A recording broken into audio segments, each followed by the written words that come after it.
Welcome, everyone, back to another episode of Combating Cancer. My name is Gwen Kelly, and I'm your host. A little bit of background information about me for my first-time listeners here is that I was diagnosed with stage 3 astrocytoma brain cancer at the age of 19. And the reason why I created this platform is because I wanted to have a safe, honest space for those either in active treatment, in remission, grieving the loss of a loved one, or a caregiver to come on and share their experiences because cancer is a terrible disease and no one should have to fight alone. So today I have a very special guest. I have Nolan Hsu. Hi, Nolan. How are you? Hi, you nailed that introduction there. I've had some practice. Fair. What episode is this? This is going to be episode 34, I believe. I remember when you started and you had the first episode we listened and we were excited for what you were starting there. So, Oh my gosh, I literally had someone mention it last week to me and they're like, yeah, episode 1 compared to episode 30 is just night and day. And I was like, don't talk about it. I can't even listen back to episode 1. yeah, it's like watching videos of yourself from 10 years ago on Facebook. So it's like, what did I do that? I was like, you know what? It's all for the journey and I'll take it. At least people are listening and they're just hearing me get better at speaking to people. There you go. Yeah, but Nolan and I met very unconventionally. My dad was working with your dad many years ago, and he always tells me the story that you had posted something on LinkedIn just kind of sharing about your experience getting diagnosed with brain cancer. And he was like, hey, if you ever start a nonprofit, let me know. I'd love to be like in support of this. And little did he know, a couple months later, I would also be diagnosed with brain cancer. So it was one of those things where, now all of a sudden we're in cahoots together and I'm like, well, I don't know what to do. Yeah, the universe was speaking to us. We were about to win the worst lottery that you possibly could, but your dad was so kind when it came out. It just gave support, and we're so grateful to have you in our lives. So, when you get diagnosed, you're like, well, I don't really know anyone else that has brain cancer. And just the fact that I immediately had that connection, and then you and I just hit it right off the bat because it's like, you have cancer, I have cancer. Like, nice to meet you. We have something similar here. It's like, where's the tumor in your head? Mine's over here. Right. Yeah, no, it was just so amazing to be able to have you there in my life at that point because you were still able to guide me when I felt so alone and help my family out immensely. Yeah, it's really a pay it forward kind of situation. When I was diagnosed, I immediately had 2 people reach out, say, hey, I was diagnosed. I have the same thing here. If you remember, Billy was the first person to reach out to me, and I hadn't talked to the guy ever, but he took an hour and a half out of his day just to talk through the experience. Now you're here with the podcast and we've got the BCRA, and I feel like we know a ton of people with brain cancer at this point. It's crazy. You hear about it from a distance and think that's not really real to me. And then at once there are all these people who understand exactly what you're going through. And you're like, okay, maybe I'm not alone. I don't want to be in this club. No one does, but knowing others are here somehow makes it easier to breathe. Yeah, it's like getting your safety school. That's funny. I've never heard that before. Yeah. Okay, so for everyone listening, can you talk a bit about the specific brain cancer you had and how you found out? Sure, sounds good. So I have a grade 2 oligodendroglioma, which is a type of the low-grade glioma similar to what you have. I have an IDH2 mutation. There's 3% in IDH mutations in brain cancer, so I think there's something like there's 1,200 of me in the world. I was working in COVID in 2021, and I started having like a bunch of songs playing in my headphones, right? So similar to what I'm wearing right now. And it really just kind of took me out of what I was doing. I had a bunch of jukeboxes around my head playing. And of course it was punk rock. So I had some Blink and some Paramore just going in my head, but I couldn't connect on any one of them. Like I couldn't on the chorus on one or like the melody or anything. And so I went to the doctor, and then the doctor thought I had stress-induced hallucinations. So I pushed forward with, hey, give me an MRI. And what was happening is that my tumor is right next to the Wernicke area, which is part of the like speech development part of the brain. And when I was having seizures, it exhibited itself as music. So really weird. A lot of people that I've met have been like, oh, that doesn't really happen. And so I was at MGH, and the surgeon comes in, and a similar experience that I think you've probably had is you go in for an early scan, and then you're there. You're supposed to be there for an hour. You're there for 12 hours. You're just sitting there. I remember I would text Kate and my mom probably in hour 2 when nobody has told me anything yet. And I was like, it's not good. Nobody's talked to me yet. I'm just kind of waiting right now. So the doctor came out, said, I think you've got an oligodendroglioma, but we don't know until we take it out. And the first surgeon that I saw was kind of a cut jockey. So what he said was, yeah, I'm going to cut your brain open and we'll figure out what's going on right now. So that was my exposure to brain cancer. You're like, no, hi, hello, how are you doing? He showed me a bunch of videos. He was like, hey, I had a guy that didn't want to lose his capability to play guitar. So I cut his head open while he was awake playing guitar. I was like, that's cool. But also, I don't want to have cancer. So yeah, When they told you you had a tumor in your head, what was your first reaction? I think it was just shit. I went to get the MRI on the Monday before I started a new job. I was excited, this new job, let's get going. And then it just kind of derailed everything. You know, I was thinking about, well, how do I get to the next part of my career? How do I get to the next step? And instead I was thinking about, well, how am I going to communicate with anybody after they cut into my brain? God has a funny sense of humor, right? You're stressing out about a new job and now it's, let me cut that head open. It truly kind of puts things in perspective for your day to day is no longer really as important. Mm-hmm. And at this time you were married, and it was still a fairly new marriage. When you told her, what was her reaction? Were you trying to be strong right away, or were you honest about being scared and not really knowing what to do? I'm not really sure. I more remember Kate's reaction, and she has been so strong through this whole thing. Like, she's picked up all the stuff that I couldn't do during chemo or when I wasn't able to really communicate, or I was just sitting in bed with a swelling in my brain going. But what we did have is we went to dinner because we were celebrating the new job. And it was the most depressing, like, I'm pretty sure the bartender was like, what is happening at that table? But my surgery was the day of our first year anniversary. So, you know, I will always remember when my anniversary is. No, that's romantic. Kate has been absolute just a rock. So myself, I was probably just quietly freaking out. That's probably my MO there. So then after you got the surgery and you found out that it was a low-grade glioma, what was the next process? So we were given the notice that we had a full resection, that everything was good, and we could go into the wait and see state. We're going to start radiation. We're going to start chemotherapy. But we did need to do two things. One was get a diagnosis of what the actual tumor was, and that had its own problems with insurance that we don't have to go into. But then kind of like looking into what's next. We found out that we hadn't had a curative novel treatment since the 70s. And we'll get to it later, I'm sure, but that's how we founded the BCRA, to really try and find and fund new treatments for brain cancer patients. It's frustrating. I remember when I got diagnosed and they're like, yep, well, these are the two different things you're going to do. Okay, great. What are the other options? They're like, there's not. Like, this is it. Well, we got some trial stuff over here, but you haven't done chemo yet, and that's the standard of care. So here you go. Yeah, exactly. It's a very similar process. So let's walk through what you did. I already know because I've been through it myself, but some people listening might not realize that the treatment is essentially the same for anyone diagnosed with brain cancer. And that's something I really want to emphasize for anyone listening. The standard of care hasn't changed. And that's frustrating for both of us because it's like, what is going on? How is this still where we are? Well, I think one other thing to talk about this is, did you get the TEMO or did you get PCV? I got the TEMO. Okay.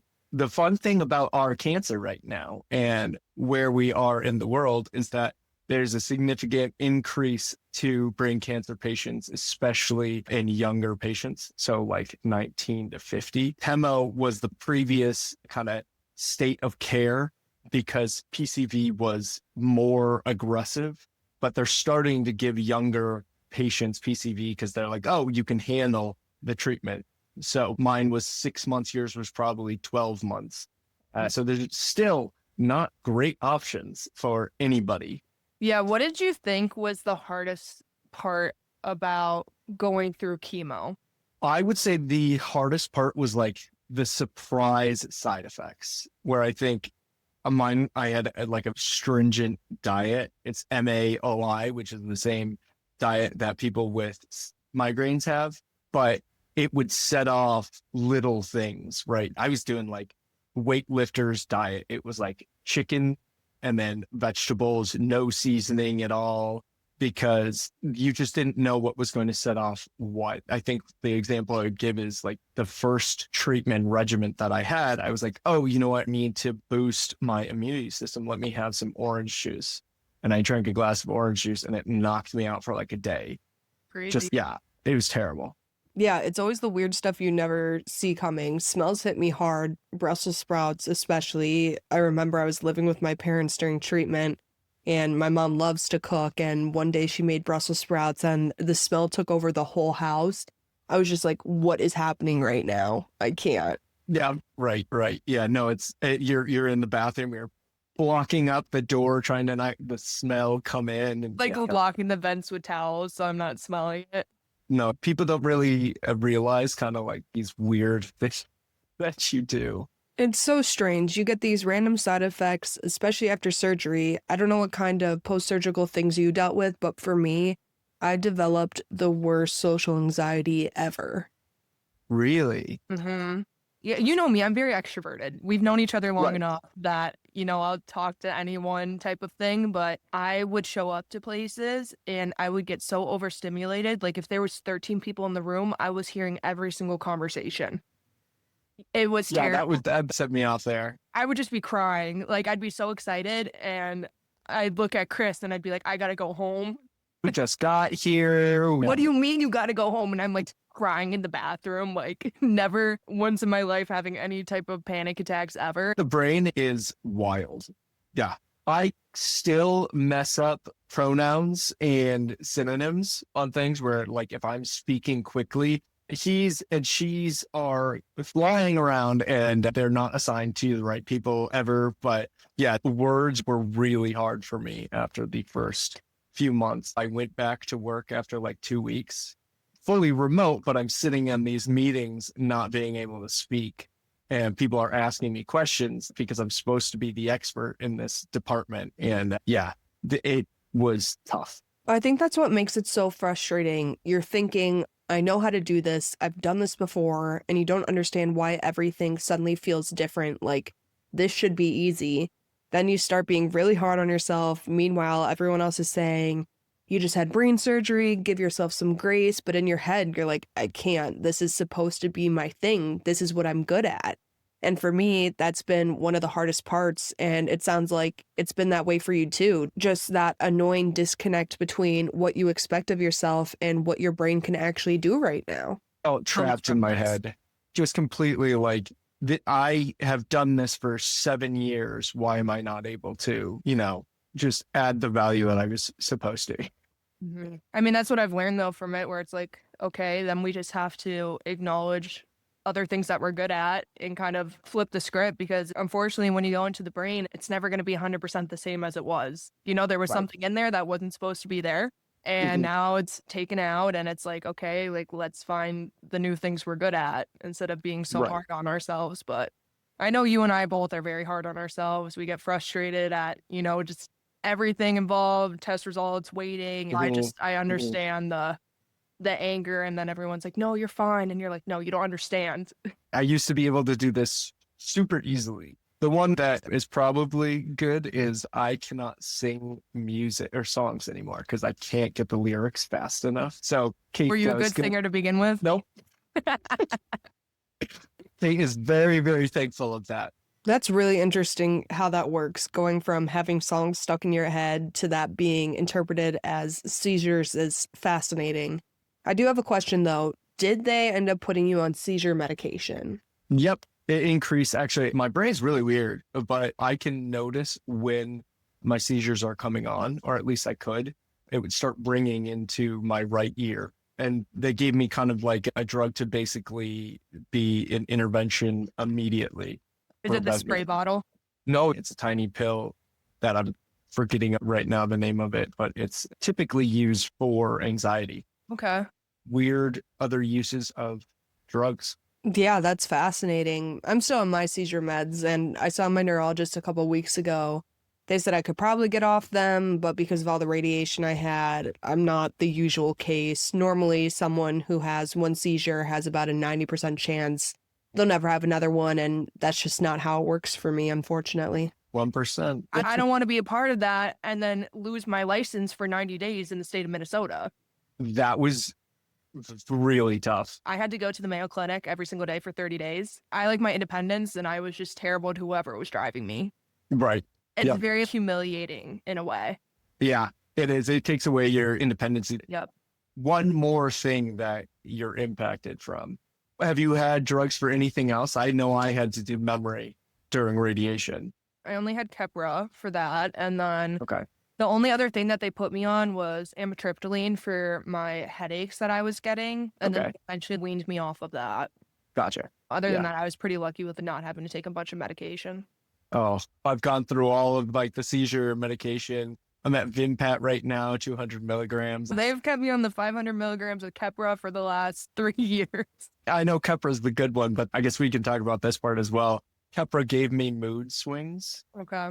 which was also like they call it Keppra rage. And I would find myself I would be super mad, but I wouldn't realize I was mad. It felt like it was just normal doing things. So people close to me were like, by the way, did you realize that you were just yelling? And I was like, no. What do you mean? It's just the fun parts of chemo and cancer, right? Yeah, it's the gift that keeps on giving. After you were done with treatment and everything, were you back on the 90-day regimen of scans for a little bit? It was. Yes. And then recently you had to go back and do chemo again. Yeah, I was put on one of the inhibitors that was supposed to be a longer time within it, but kind of mentioned before, I have an IDH2, and because there are so few of us, you really can't get a clinical trial, so they didn't know how it worked for me. Turns out not wonderfully. I started to have more seizures. I had a grand mal seizure 2 years ago, and then they really made the decision that there's too much growth. We have to do radiation and then chemo afterwards. I think we talked about PCV, but I also had the targeted radiation. I was put on a table, twisted around every single day during the weekday, of course, because cancer takes the weekend off. 30 minutes out of my day for the treatment and then travel time. So it was like an hour and a half to 2 hours every single day going down to Boston just to get the treatment. And then sometimes even when it's like delayed, I don't know for you, but for my radiation, it would be at all times of the day. It would either be at 7 a.m. or 11 p.m. And I had no idea. You didn't know until the week before? Nope, not till the week before. Oh, So it was Yeah. changing all the time. Like sometimes we just stay the night over there because it's like by the time you drive back home, go to Yeah. bed, you got to be up in the car again by like 5 o'clock in the morning because you also had to be there early for check-in and everything. And then like suddenly I get Saturday and Sunday off like it's a reward. don't forget holiday. Where I'm like, I'm just trying to get this done. But they're like, no, you need a break. And then Right. No, that was the ongoing joke for me, is that cancer got federal holidays off as well. So I was lucky that the Friday before they gave me my schedule and it was the same time every single day. So it's having it just the day of telling you where you're supposed to be is, oh, yeah, I think it was good because sometimes it gave my mom a break of having to drive me because it like was conflicting with her schedule so that she didn't get yelled at for 2 hours in the car. our caregivers have been incredible. I think you talked about this at your event, having people that have been there when you break down, you're crying in the stairwell. Me, I'm just getting sick, staying in the basement to avoid people. It's having somebody that sticks with you the whole way is invaluable. It was really eye-opening. I was talking to someone last week whose brother had cancer, and he said his life changed the very same day. And the more I think about it, the more I realize how much I should have appreciated my parents and my siblings for what they went through. You know, when you're going through it, it's all me, me, me, me. You're trying to stay strong, to protect them, to keep up a front. But meanwhile, they're hurting too, crying alone, scared, and just keeping it to themselves. Right. They want to be strong for you as well. It's super hard because I think the thing that I'll probably say I want the most that will never happen is just go back to normalcy. You know what I mean? And sometimes we get to that point. It's been a couple of years or months or something like that. And it's hard to remember that they've been there the entire time. And so sometimes you get back to those sibling squabbles that you have, but they are always there. And like I said, they're such a blessing. Your family, my family, friends, community. I'm very lucky with my community. I know your parents are fantastic too. They always text me before my scans and everything, and they're just like, we're thinking about you, we're praying for you. And I just remember when I didn't get like the best scans, your mom called up my dad and was like, okay, like let me help explain this to you a little bit more. They're so smart, and like I can do the talking, but any of the scientific stuff is out of my realm. They're just great people. Yeah, they're action oriented. Let me see what I can do. What's next? No, they are, but I want to shift gears and talk a bit about the Brain Cancer Research Alliance. A little background, I partnered with BCRA and we hosted gala last October. We're planning another one on April 18th, 2026 at Brackett's Crossing in Lakeville, Minnesota. And I'm going to pass it over to Nolan now so he can share how all of this got started. We talked about it a little bit when talking about the next parts after my surgery. With that realization that the last novel treatment for us was created when the first Star Wars came out, my parents are action oriented. We really started figuring out how can we impact our community and what's the most important thing for us. So we said, no one is paying attention to brain cancer. So we need to figure out a way to get new novel treatments with a smaller, rare population. A couple of folks talk about kind of like this gap between research and clinical trials. It's very expensive to do clinical trials. And the thing that we really have landed on is we need to be able to put better shots on goal. So for all of you hockey fans out there, we have to have more opportunities and they have to be better shots on goal. We've been really raising money, and you guys do such a good job with your events. I'm so excited to come to Minnesota in the spring because I know that you guys are going to knock it out of the park again. It's gonna be so much fun. But you and Felix bring it home with the statistics and everything. That's him. He loves to show him the stats and kind of talk about, what is happening, what have we funded, and we're excited for partnering with Mayo too, because then it's in the home field for you guys. It's so funny. I was actually on with my doctor from Mayo because we do like every 6 months check-ins now since I don't do radiation. She's like, I gotta tell you, like Felix and Becky, man, they are great.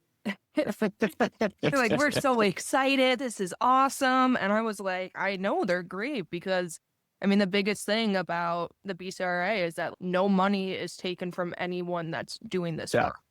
And I think that is so huge because not a lot of nonprofits do that. It's you and I, fighters of brain cancer, that are like, we need something better. And then we have our parents that just want to fight for our kids, Right. Exactly. Yeah. The overhead thing is so important because that money should be going to research. We need to have something for the next Gwen and Nolan when, somebody discovers that they have cancer, they get this just lovely news that you thought you were having a normal day. And then, by the way, no, you have a growth in your head. They need to have, instead of this, and we didn't talk about it, but I'm sure it's happened in your conversations on the podcast, kind of that search of Google, what do I have to deal with? And we want hope. We don't want this, hey, by the way, you have 6 months to live through this. Mm-hmm. I'm excited. We've got 3 partners right now, or grants out right now. By the next year, I'm hoping that we can get more, maybe double down, find some other fantastic, exciting new novel treatments that are coming through. Yeah, you know, it's going to be great. And I literally remember when I was still at Minnesota Children's when they're treating me as the child and keeping me like extended for a couple more MRIs because they Mm, want to keep me. yeah. That I was talking about the Brain Cancer Research Alliance, and I was like, I'm just not understanding, like, what's the treatment? Like, why isn't anyone doing anything? And I remember my doctor was like, you know how many different trials we have like locked and ready to go, but we don't Hmm. have the funding because these doctors are passionate every single day. You know, you and I have had conversations about this a lot. It's not like, hey, we're looking for a cure today. We're looking to prolong someone's life for another year or 2 years. Mm, And then each 2 years can give, you know, more yeah. research, more everything. We want to change the statistics of being like, okay, I think I remember mine was like 3.5% survival rate. Like, I don't want that. Right, right, right, right, You know, like right, I want it right. to be like, you know, this cancer's hard. It's going to be a tough battle. Like it's manageable. This isn't a death sentence. And I think that's yours and I's ultimate goal because it's truly about the mindset of being like, okay, this was a terrible thing that happened to us. And you starting this foundation and me jumping on and I'm like, hey, let's do it. You I'm know, here. I'm ready to go. I remember the first time I was like, I don't want to do this. I remember talking to my dad. I was like, I'm not doing this. Yeah, yeah, yeah. And then you were just, you know, sharing your story. And I was like, I don't know any other good stories. So I got to follow your example and do this thing. And I'm just so unbelievably grateful how much we've been able to put out, like you and I, like this information and just start getting the word around and raising awareness. Good news out there and just fighting the good fight. For sure. Well, I want to know before we wrap things up, what would you say is your main takeaway or advice that you would give to someone, not even going through brain cancer treatment, but just any type of cancer treatment in general? Like biggest thing that you've learned.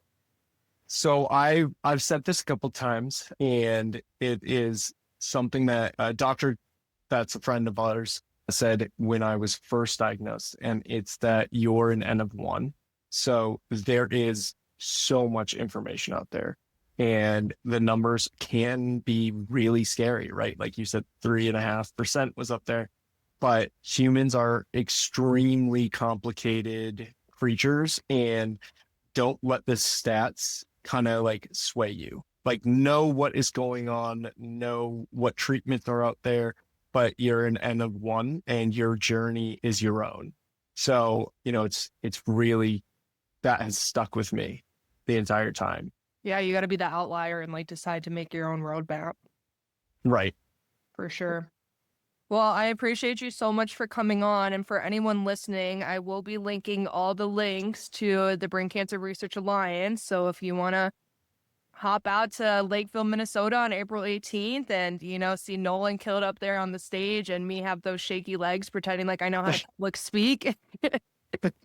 You did great last year. What are you No, talking no, and about? I promise you, like literally my legs will not stop shaking. Thank goodness I had like a flowy dress on because I just started shaking and I'm not even nervous. Man, you guys did again. I'm excited for this event. It's going to be so much fun. I'm hoping that I can win the driver this year instead of your dad winning it, but we'll see. I'm pumped up. I think it'll be so great and I'm so excited to see you, Kate, and the entire family. I think it's going to be awesome. Oh yeah, it'll be fun. We'll see how long Nora can make it in the evening this time. So It'll be good. I have faith. yeah. Well, that is the end of today's episode of Combating Cancer. As always, please feel free to share this message to anyone who you think may need it. My door is always open. If you or someone you know want to come on and share a story or have a sponsorship inquiry, please feel free to reach out to me. But that is all I have for you guys today. I will chat with you all next Wednesday.